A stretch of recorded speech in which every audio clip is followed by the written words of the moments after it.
Greetings, my Get the Pen family. Hello, it's Janine here, getthepen.net, coming to you from in my car. Just stepped out of a funeral service of a dear friend, and one thing funerals do is help you put things in perspective and think about what's really important, what things really matter, and where our attention should lie, what we should be focused on. And that's gonna vacillate. It's gonna sway and shift from time to time depending on what's going on and where our focus needs to be. And I spent the last year and a half with this friend, with this beautiful woman, going through her end of life process. And sometimes at end of life you realize that some of the things you put your good energy into may have not been the wisest investment of your energy, thought, and time. And sometimes we don't realize that until the end, but we have an advantage where we know we can start to think about what's really important and where our energy could be best utilized in this life while we have energy, while we have some youthfulness, while we have abilities to do things. And I said all that to say that this is just a reminder in this Get the Pen moment, a reminder to you to think about your priorities and where you are expending your energy and what your outlook is and your perspective on life. Is it positive? Are you an optimist? Or do you buy into the outrage, the fear, the outrage? Do you subscribe to that? I have been seeing a lot of outrage about different things. There are a lot of things we get celebratory about, excited and pumped up about, and I'm not saying if that's right or wrong, good or bad. It's just an observation. I see people getting excited about certain things and happy about certain things, which is cool. We should be happy and we should be excited. But what I also see is just a lot of outrage when we don't agree with things that are happening. And these are things that may or may not, I'm just going to say may not, chances are not really directly affecting you.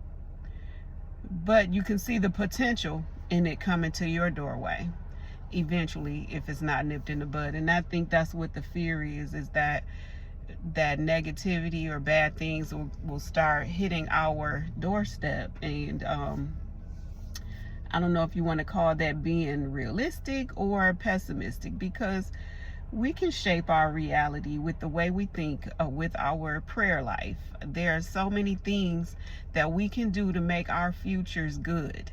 And even Jeremiah 29:11 reinforces that, that God has good plans for us. And we are still, even those who know that, are still so quick to subscribe to the doom theories, to the doom predictions. And even if bad things do happen, we still are victorious.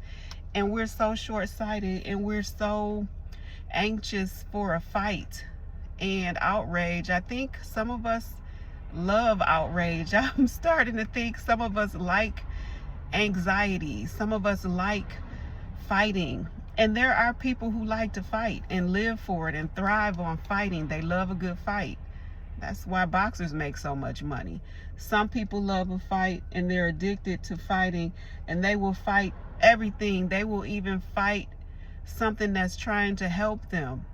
They just want to fight because it doesn't look the way they want it to look or expect it to look. Then they're going to fight it. They're going to argue with it and push back against it. And I see a lot of this outrage, and some of it to me looks unfounded because we are so limited with our information. We don't even know the whole story. We don't even have all the facts. but because somebody else is outraged or told us to be outraged, we jumped on that outrage bandwagon. And today I'm coming on here to say, calm down. Calm TF down. Stop arguing with people. If somebody has a different opinion or thinks differently than you, let them be. You don't want anybody trying to change your mind. But some of us are so hell-bent on convincing people to see the world our way. Everybody has a different worldview based on different experiences and different levels of knowledge and skill. So we're not all going to see the world the same. And we have to learn how to be okay with that. I just want people to calm down because it's not good for your health. It is so unhealthy. I see so many people so angry and so anxious that I'm concerned that it's going to take a toll on their health. So just stop, take a breath, breathe, meditate. Listen to your internal compass that's directing you.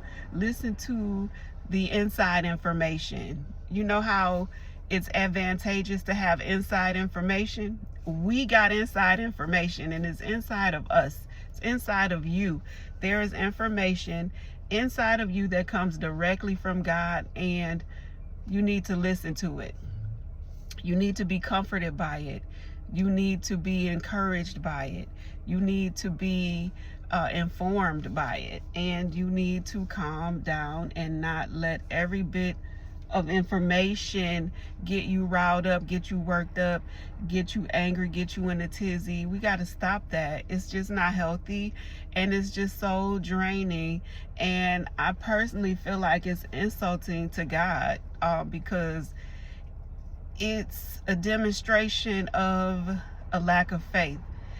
It is a demonstration of, I don't believe God, so I'm freaking out because I don't think God is going to come through this time. That's what it's giving. And maybe that's not what is meant by it, but it's giving that. So just stop. Think about what you're doing. Think about what you're saying before you argue with somebody, before you rewrite and erase somebody. Just stop. Sometimes the best thing to do is be quiet.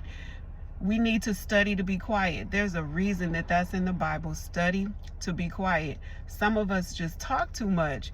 We share too many opinions. We got an opinion about everything, and half the time you're misinformed and you don't even know what you're saying, but you're saying what's popular because everybody else is saying it, or because you got a cheering section over there who is egging you on to say all these things that are probably wrong. Halfway informed, without all the information, with no insight, but just all fueled by emotion.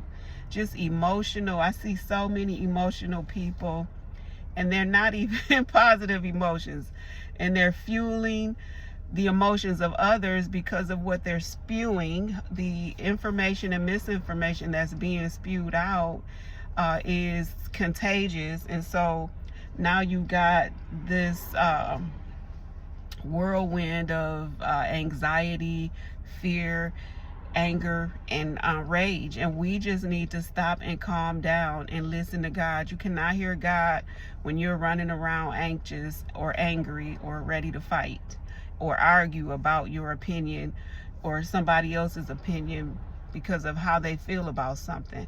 So I just want us to take a time out, do a woo-saw, breathe, and before you get in that next argument, ask yourself, is this edifying? Is this really worth it? Do I want to banter? Do I want to go back and forth with somebody? And even if you see things happening that don't look right, you better believe God knows how to intervene. And you've got to be optimistic that even things that are wrong can still work out right, because did he not say that all things work together for the good of those who love him and who are called according to his purpose? Did he not? Have a great day. This has been a Get the Pen moment. Love you.